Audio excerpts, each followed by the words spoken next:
जय श्री कृष्णा, राधे राधे। आप सभी भक्तों का आपके अपने YouTube चैनल श्री कृष्ण दीवानी में हार्दिक स्वागत है। आज आप सुन रहे हैं पौष मास महात्म्य का 28वां और 29वां अध्याय। सर्वप्रथम भगवान का स्मरण करते हुए सभी बोलिए ओम नमो भगवते वासुदेवाय। श्री राधा कृष्णाभ्याम नमो नमः। श्री नारायण भगवान पौष मास का महात्म्य सुनाते हुए नारद जी से कहते हैं कि हे नारद, इसके पश्चात वह अत्यंत दुखों को भोग कर बंदर योनि को प्राप्त हुआ। यहाँ ब्राह्मण कैदरी की बात हो रही है, जिसने अपने ही मित्र माली को धोखा दिया था। नारायण भगवान नारद जी से आगे कहते हैं कि हे नारद, वहाँ पर समस्त पापों का नाश करने वाला एक सरोवर था, जो कि देवताओं के लिए भी दुर्लभ है। वह सरोवर मृग तीर्थ के नाम से विख्यात था। नारद, इसी तीर्थ में वह ब्राह्मण कैदरी फलों की चोरी करने के पाप से बंदर की योनि को प्राप्त हुआ। यह सुनकर नारद जी बोले कि हे प्रभु, करोड़ों पापों से युक्त वह बंदर उस तीर्थ में भला कैसे बसता रहा, वहां वह कैसे रहता रहा। तब श्री नारायण भगवान नारद जी से बोले कि नारद, चित्रकुंडल नाम का कोई वैश्य था, उसकी स्त्री का नाम था तारिका। इन दोनों के पुरुषोत्तम मास करते हुए ही पुरुषोत्तम मास चला गया। पिछला दिन आने पर स्त्री के सहित उस चित्रकुंडल वैश्य ने अत्यंत प्रसन्नता के साथ पौष मास के व्रत का उद्यापन किया और उद्यापन कराने के निमित्त अपनी स्त्री के सहित वेद वेदांगों को जानने वाले ब्राह्मणों को उसने बुलाया। हे नारद, तब वहां अत्यंत लोभी वह कैदरीय ब्राह्मण भी पहुंच गया। जब उद्यापन की विधि समाप्त हो गई तो चित्रकुंडल वैश्य ने अपनी स्त्रियों के सहित आए हुए समस्त ब्राह्मणों को अत्यधिक दान देकर प्रसन्न किया। उसकी बहुत सी दी हुई दक्षिणा से ब्राह्मण अत्यधिक प्रसन्न होकर अपने अपने घरों को चले गए। किंतु अत्यंत लोभी वह कैदरीय ब्राह्मण रोता हुआ उस चित्रकुंडल वैश्य के आगे खड़ा हो गया और बड़े ही विनय पूर्वक नरम भाव से अति गदगद वाणी से चित्रकुंडल से वह बोला, वैश्यों के पति हे चित्रकुंडल, आप इस समय कृतार्थ हो, जो कि आपने पुरुषोत्तम सेवन किया। ब्राह्मणों को आपने बहुत सा धन दिया, किंतु मुझ भाग्यहीन को आपने क्यों कुछ नहीं दिया। उस कैदरीय के ऐसे वचनों को सुनकर उस वैश्य चित्रकुंडल ने कैदरीय को भी बहुत सा धन दिया। उस ब्राह्मण ने उस धन को लेकर पृथ्वी में गाड़ दिया। वहां पर उस कैदरीय ब्राह्मण ने पुरुषोत्तम मास की धन के लोभ में स्तुति की। हे नारद, पुरुषोत्तम मास की पूजा को देखने के महात्म्य से तथा धन के लोभ से ही पुरुषोत्तम भगवान की स्तुति करने से वह कैदरीय ब्राह्मण मृग तीर्थ को प्राप्त हुआ। इतनी बात सुनकर नारद जी बोले भगवान नारायण से, हे ब्राह्मण, शीतल जल वाला, घनी छाया वाला, मनोहर वृक्षों से शोभित उस वन में उसके रहने का क्या कारण था, सो आप मुझे बताइए। यह सुनकर श्री नारायण भगवान नारद से बोले, हे नारद, जब श्री रामचंद्र जी ने समुद्र में पुल बांधकर रावण का वध कर दिया तो रावण के मारे जाने से ब्रह्मा, शिव, इंद्र आदि सभी देवताओं ने प्रसन्न होकर श्री रामचंद्र जी को वर मांगने के लिए कहा। तो उस समय श्री रामचंद्र जी ने कहा कि हे देवताओं, यहाँ पर जो सूरवीर वानर राक्षसों के हाथ से मारे गए हैं, उनको शीघ्र ही जीवित कर दो तुम। इतना सुनते ही देवताओं ने अमृत की वर्षा करके सभी वानरों को जीवित कर दिया। जीवित होकर सारे वानर जय जयकार कर उठे। फिर श्री रामचंद्र जी विमान में बैठकर चारों ओर खड़े हुए वानरों को कहने लगे कि जहां जहां पर भी मेरे ये बहुत काल तक जीने वाले वानर बसेंगे, वहां वहां पुष्प और फल वाले वृक्ष हो जाएंगे, शीतल सुंदर सरोवर होंगे। मेरी आज्ञा से तुम सब जाओ, तुमको कोई नहीं रोकेगा। हे नारद, फिर वह वानर पर्वत जैसा बढ़कर बहुत सी भूख और प्यास से युक्त होकर लोभी होकर वन में विचरने लगा। जन्म से ही उसके मुख में पित्त की पीड़ा थी। उस पित्त की पीड़ा से दिन रात उसके मुख से रुधिर बहा करता था और वह अत्यंत पीड़ा युक्त होकर कुछ खा पी भी नहीं सकता था। वह वानर चपलतावश श्रेष्ठ फलों को तोड़ता और मुख के निकट ले जाकर बहुत से फलों को फेंक देता। इस प्रकार नित्य प्रति निराहार रहते हुए दैव योग से पुरुषोत्तम मास आ गया। उस मास में भी वह उसी तरह से शीत, वायु आदि से पीड़ित ही रहा। किसी समय कृष्ण पक्ष में गहन वन में विचरता हुआ वह प्यासा बंदर अमृत जैसे कुंड के जल को पीने को समर्थ नहीं हुआ, परंतु भूख से व्याकुल होकर चपलतावश वृक्ष के ऊपर चढ़ गया। एक वृक्ष से दूसरे वृक्ष पर जाता हुआ वह बंदर कुंड में गिर गया और 5 दिन के बाद कुंड में गिरे हुए की ही उसकी मृत्यु हो गई। तभी एक विमान वहां पर आया जिसमें नाचती हुई अप्सराएं और सुंदर गाते हुए गंधर्व थे। यह विमान किन्नरों से, गंधर्वों से और अप्सराओं से सुशोभित था। इस प्रकार सुंदर शरीर को धारण करके वह महाभाग बंदर अपने शरीर को देखकर अत्यंत आश्चर्य को प्राप्त हुआ और कहने लगा कि मुझ महापापी को यह विमान का सुख, जो कि अत्यंत पुण्य करने वालों के लिए नियुक्त है, यह मुझे कैसे मिला? मैंने तो कभी कोई सुकृत किया ही नहीं जिससे कि मैं हरि के स्थान को प्राप्त हो जाऊं। उस कैदरिये के ऐसे वचनों को सुनकर दूत उससे कहने लगे, क्या तुमने कोई बड़ा भारी कार्य नहीं किया है? और फिर दूत उससे बोले, प्रभु, सबसे उत्तम मास आपने कैसे नहीं जाना? यह पुरुषोत्तम मास श्री विष्णु का प्रिय है और महापवित्र है। उसमें तुमने ऐसा तप किया है जो देवताओं को भी प्राप्त नहीं हो सकता। हे महाराज, वन में बंदर की देह में तुमने इसका प्रभाव नहीं जाना। अनजाने में मुख के रोग से तुम्हारा निराहार व्यर्थ हो गया। तुमने बंदरपन की चंचलता से वृक्ष के फल तोड़कर पृथ्वी पर फेंक दिए। उनसे दूसरे मनुष्य तृप्त हो गए और अंदर के बड़े भारी दुख से तुमने पानी भी नहीं पिया। इसलिए तुम्हारे द्वारा अनजाने में बड़ा भारी तप हो गया और फलों के गिरने से परोपकार भी तुमसे हो गया। तीर्थ में 5 दिन गोते भी तुमने खाए, क्योंकि तुम कुंड में पड़े रहे 5 दिन तक। इसी से पुरुषोत्तम मास में तुम्हारा स्नान का फल भी हो गया। इस प्रकार तुम्हारे रोगी होते हुए भी अनजाने में तुमसे तप हो गया। सो यह सब फल तुम्हें पुरुषोत्तम मास के सफल होने से मिला है। श्री नारायण इतनी कथा सुनाकर नारद जी से आगे बोले, हे नारद, इस प्रकार भगवान के पार्षदों के द्वारा कहे हुए और अपने भाग्य को सुनकर वह बंदर गोलोक को जाकर प्राप्त हो गया। इस आश्चर्य को देखकर सब देवता चकित हो गए और पुरुषोत्तम की बड़ाई करते हुए सब अपने अपने स्थानों को चले गए। श्री नारायण भगवान से इतनी कथा सुनकर नारद जी उनसे आगे कहने लगे, हे तपोधने, आपने दिन के प्रथम भाग का यह कृत्य कहा, पिछले भाग का कृत्य हमें कैसे करना चाहिए? तो कृपा पूर्वक आप यह भी कहिए। तब श्री नारायण नारद से बोले कि प्रातः काल का कर्म विधि से समाप्त करके फिर मध्याह्न काल की संध्या करके तिलों से तर्पण करें। अतिथि के लिए द्वार पर देखें। जो अतिथि भाग्य से गौ के दोहने के समय घर में आ जाएं, तो उस अतिथि की पूजा करें। अत्यंत भक्ति भाव से यथाशक्ति अन्न आदि से उसको संतुष्ट करें। भगवान यम कहते हैं कि फिर पूर्व की तरफ मुख करके सुंदर और शुद्ध पात्र में अन्न की सराहना करता हुआ भोजन करें। पहले स्वाहा के अंत में ओंकार का उच्चारण करके घी से लपेटे हुए 5 ग्रासों को बिना दांत लगाए ही जीवा से निगल जाए। फिर मन लगाकर पहले मीठा भोजन खाए। ब्राह्मण शास्त्र विरुद्ध अभक्ष्य भोज्य आदि पदार्थों को न खाए। सूखा बासी भोजन भी अभक्ष्य कहा गया है। भोजन पर बैठकर श्रेष्ठ मार्ग का विरोध न करें।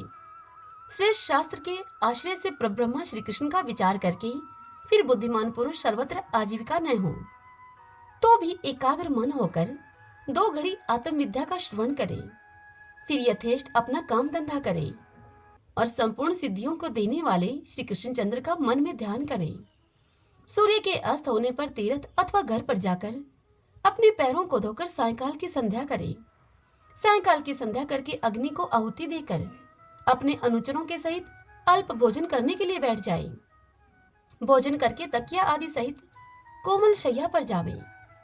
गृहस्थी पुरुष सदैव भली प्रकार से गृहस्थ के कर्मों को करे। हिंसा नहीं करनी चाहिए, सत्य बोलना चाहिए, सब प्राणियों की रक्षा और उन पर दया करनी चाहिए। यह सब गृहस्थियों के लिए धर्म कहे गए हैं।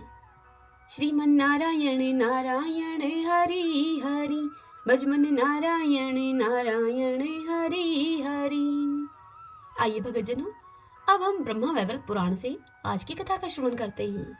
आज की कथा में हम सुनेंगे पृथ्वी की उत्पत्ति कैसे हुई, पृथ्वी देवी का ध्यान और पूजन कैसे करें, उनकी स्तुति किस प्रकार से करें, धरती माता के प्रति कौन सा गलत व्यवहार करने से हमें नरकों की प्राप्ति होती है।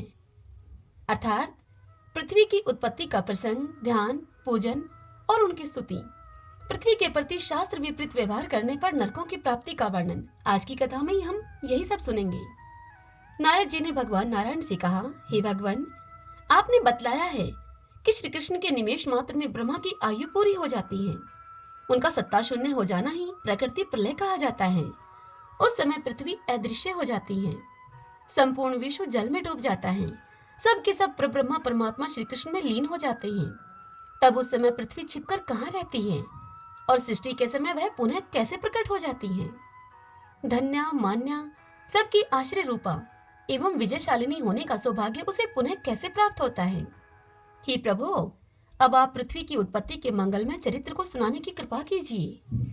तब भगवान नारायण नारद जी से बोले, हे नारद, श्रुति कहती है कि संपूर्ण सृष्टियों के आरंभ में श्री कृष्ण से ही सबकी उत्पत्ति होती है और समस्त प्रलयों के अवसर पर प्राणी उन्हीं में लीन भी हो जाते हैं। अब पृथ्वी के जन्म का तुम प्रसंग सुनो।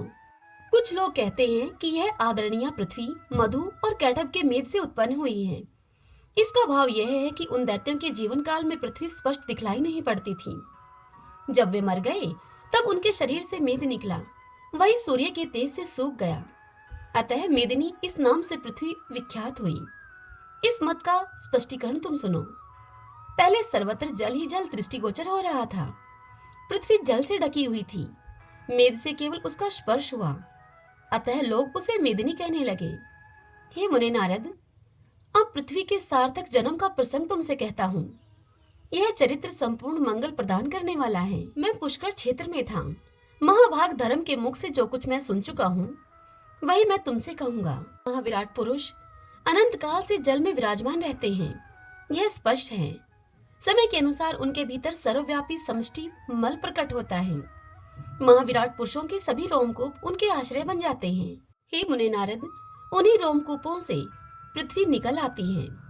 जितने रोमकूप हैं उन सब में से एक एक से जल के सहित पृथ्वी बार बार प्रकट होती और छिपती रहती है। सृष्टि के समय प्रकट होकर जल के ऊपर स्थिर रहना और प्रलय काल में उपस्थित होने पर छिपकर जल के भीतर चले जाना, यही पृथ्वी का नियम है। अखिल ब्रह्मांड में यह विराजती है। वन और पर्वत इसकी शोभा को बढ़ाए रहते हैं। यह 7 समुद्रों से घिरी रहती है।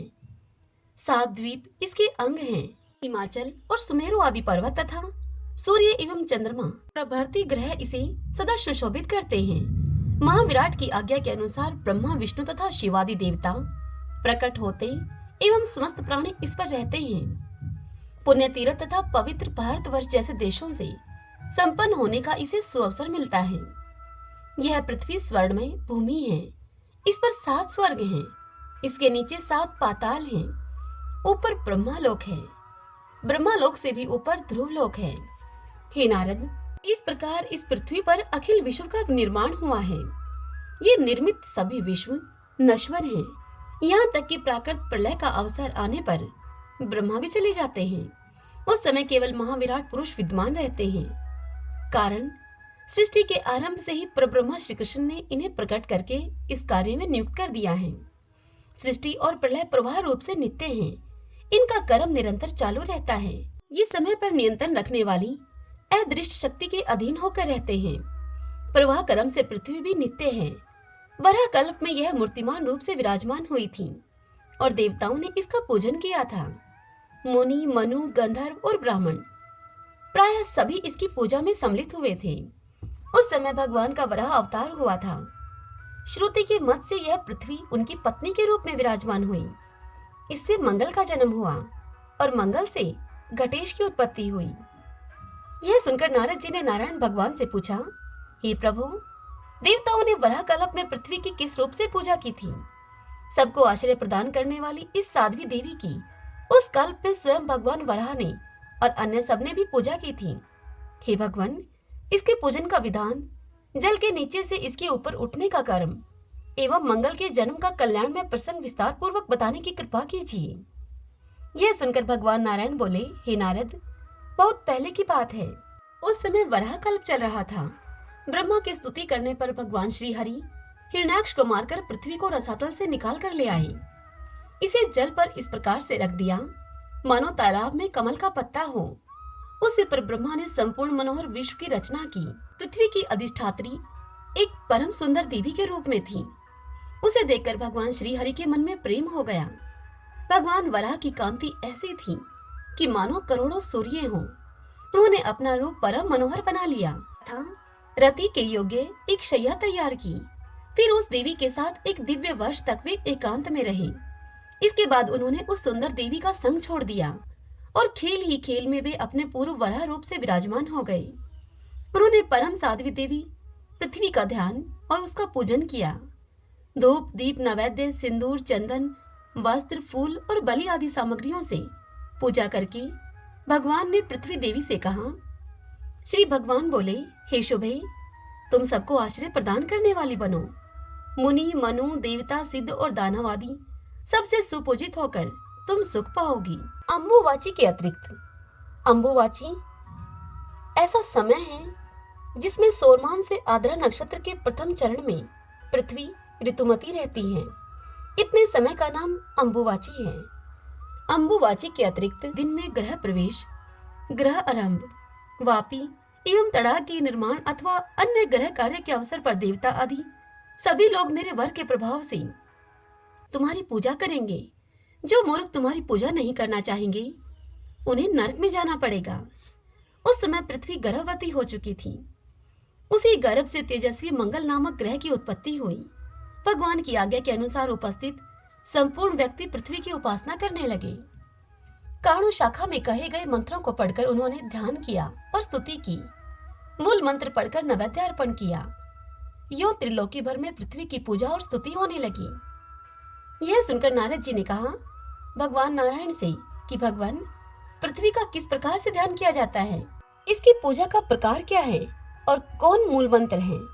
संपूर्ण पुराणों में छिपे हुए इस प्रसंग को सुनने के लिए मेरे मन में बड़ा कौतूहल हो रहा है, अतः आप यह सब बताने की कृपा कीजिए।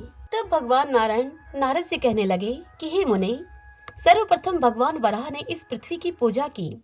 उनके पश्चात ब्रह्मा उसके पूजन में संलग्न हुए। तदंतर संपूर्ण प्रधान मुनियों, मनुओं और मानवों के द्वारा इसका सम्मान हुआ। हे नारद, अब मैं इसका ध्यान पूजन और मंत्र तुमसे बतलाता हूँ। तुम ध्यान पूर्वक सुनो। ओम ह्रीम श्रीम वसुधाय स्वाहा, इसी मंत्र से भगवान विष्णु ने इसका पूजन किया था। इनका ध्यान इस प्रकार यह है। पृथ्वी देवी के श्री विग्रह का वर्ण स्वच्छ कमल के समान उज्जवल है। मुख ऐसा जान पड़ता है मानो शरद पूर्णिमा का चंद्रमा हो। संपूर्ण अंगों में ये चंदन लगाए रहती हैं। रत्नमय अलंकारों से इनकी अनुपम शोभा होती है। ये समस्त रत्नों के आधारभूता और रतन गर्भा हैं। की खाने इनको गौरवान्वित किए हुए हैं। ये विशुद्ध चिन्मय वस्त्र धारण किए रहती हैं। इनके मुख पर मुस्कान छाई रहती है। सभी लोग इनकी वंदना करते हैं। ऐसी भगवती पृथ्वी की मैं आराधना करता हूँ। इसी प्रकार ध्यान करने से सभी लोगों के द्वारा पृथ्वी की पूजा संपन्न होती है। हे विप्रेंद्र, अब कानु शाखा में प्रतिपादित इनकी स्तुति को तुम सुनो। भगवान विष्णु बोले, विजय की प्राप्ति कराने वाली हे वसुधे, मुझे विजय दो। तुम भगवान यज्ञवराह की पत्नी हो। हे जय, तुम्हारी कभी पराजय नहीं होती है। तुम विजय का आधार, विजयशील और विजयदायिनी हो। हे देवी, तुम ही सबकी आधार भूमि हो। सर्वबीज स्वरूपिणी तथा संपूर्ण शक्तियों से तुम संपन्न हो। समस्त कामनाओं को देने वाली हे देवी, तुम इस संसार में मुझे संपूर्ण अभिष्ट वस्तु प्रदान करो। तुम सब प्रकार के शैष्यों का घर हो।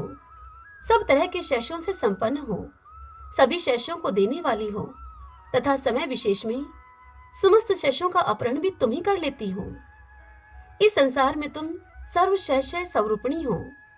हे मंगलमय देवी, तुम मंगल का आधार हो, मंगल के योग्य हो, मंगलदायिनी हो। मंगलमय पदार्थ तुम्हारे स्वरूप हैं।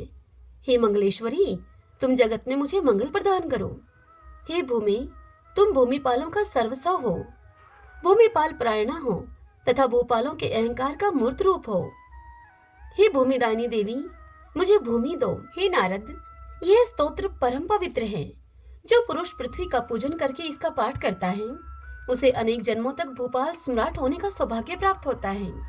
इसे पढ़ने से मनुष्य पृथ्वी के दान से उत्पन्न पुण्य के अधिकारी बन जाते हैं। पृथ्वी दान के अपहरण से तथा दूसरे के कुएं को बिना उसकी आज्ञा को लिए उस कुएं को खोदने से तथा अम्बुवाची योग में पृथ्वी को खोदने से और दूसरे की भूमि का अपहरण करने से जो पाप होते हैं, उन पापों से इस स्तोत्र का पाठ करने से मनुष्य छुटकारा पा जाता है। इसमें संशय नहीं है। हे मुने नारद, पृथ्वी पर वीर्य त्यागने तथा दीपक रखने से जो पाप होता है उससे भी पुरुष इस स्तोत्र का पाठ करने से मुक्त हो जाता है। यह सुनकर नारद जी बोले, हे भगवान, पृथ्वी का दान करने से जो पुण्य तथा उस पृथ्वी को छीनने, दूसरे की भूमि का हरण करने, अंबुवाची में पृथ्वी का उपयोग करने, भूमि पर वीर्य गिराने और जमीन पर दीपक रखने से जो पाप बनता है, अब मैं उसे आपसे सुनना चाहता हूँ। हे वेद वेताओं में श्रेष्ठ प्रभु, मेरे पूछने के अतिरिक्त अन्य जो भी पृथ्वी जन्य पाप हैं, उनको उनके प्रतिकार के सहित मुझे बताने की कृपा करें। यह सुनकर भगवान नारायण बोले, हे मुने, हे नारद, जो पुरुष भारतवर्ष में किसी संध्यापूत ब्राह्मण को एक बित्ता भी भूमि दान करता है, वह भगवान विष्णु के धाम में जाता है। फसलों से भरी पूरी भूमि को ब्राह्मण के लिए अर्पण करने वाला सत्पुरुष उतने ही वर्षों तक भगवान विष्णु के धाम में विराजता है जितने उस जमीन के रजगण हो जो गांव, भूमि और धान्य ब्राह्मण को देता है। उसके पुण्य से दाता और प्रतिग्रहिता दोनों व्यक्ति संपूर्ण पापों से छुटकर बैकुंठ धाम में स्थान पाते हैं। जो साधु पुरुष भूमि दान के लिए दाता को उत्साहित करता है, उसे अपने मित्र एवं गोत्र के साथ बैकुंठ में जाने का सौभाग्य प्राप्त होता है। अपनी अथवा दूसरे की दी हुई ब्राह्मण की भूमि हरण करने वाला व्यक्ति सूर्य एवं चंद्रमा की स्थिति पर्यंत कालसूत्र नामक नरक में स्थान पाता है। इतना ही नहीं, इस पाप के प्रभाव से उसके पुत्र और पौत्र आदि के पास भी पृथ्वी नहीं ठहरती। वह श्रीहीन, पुत्रहीन और दरिद्र होकर घोर रौरव नरक में गिरता है। जो गोचर भूमि को जोतकर धान्य का उपार्जन करता है और वही धान्य ब्राह्मण को देता है, तो इस निंदित कर्म के प्रभाव से उसे देवताओं के वर्ष से 100 वर्ष तक कुंभीपाक नामक नरक में रहना पड़ता है। गौओं के रहने के स्थान, तड़ाग और रास्ते को जोतकर पैदा किए हुए अन्न का दान करने वाला मानव 14 इंद्र की आयु तक 80 पत्र नामक नरक में रहता है। जो कामांध व्यक्ति एकांत में पृथ्वी पर वीर्य गिराता है, उसे वहां की जमीन में जितने रजगण हैं, उसे उतने वर्षों तक रौरव नरक में रहना पड़ता है। अंबुवाची में अर्थात आद्रा नक्षत्र के प्रथम चरण में भूमि को खोदने वाला मनुष्य क्रमिदंश नामक नरक में जाता है और उसे वहां 4 युगों तक रहना पड़ता है। जो मनुष्य दूसरों के तड़ाग में पड़ी हुई कीचड़ को निकालकर शुद्ध जल होने पर स्नान करता है, उसे ब्रह्मलोक में स्थान मिलता है। जो मंदबुद्धि मानव भूमिपति के पितरों को श्राद्ध में पिंड न देकर श्राद्ध करता है, उसे अवश्य ही नरकगामी होना पड़ता है। दीपक, शिवलिंग, भगवती की मूर्ति, शंख, यंत्र, शालिग्राम का जल, फूल, तुलसी दल, जपमाला, पुष्पमाला, कपूर, गोरोचन, चंदन की लकड़ी, रुद्राक्ष की माला, कुश की जड़, पुस्तक और यज्ञोपवीत, इन वस्तुओं को भूमि पर रखने से मानव नरक में वास करता है। गांठ में बंधे हुए यज्ञ सूत्र की पूजा करना सभी द्विज वर्णों के लिए अत्यंत आवश्यक है। भूकंप एवं ग्रहण के अवसर पर पृथ्वी को खोदने से बड़ा भारी पाप लगता है। इस मर्यादा का उल्लंघन करने से दूसरे जन्म में अंगहीन होना पड़ता है। इस पर सबके भवन बने हैं, इसीलिए यह भूमि कहलाती है।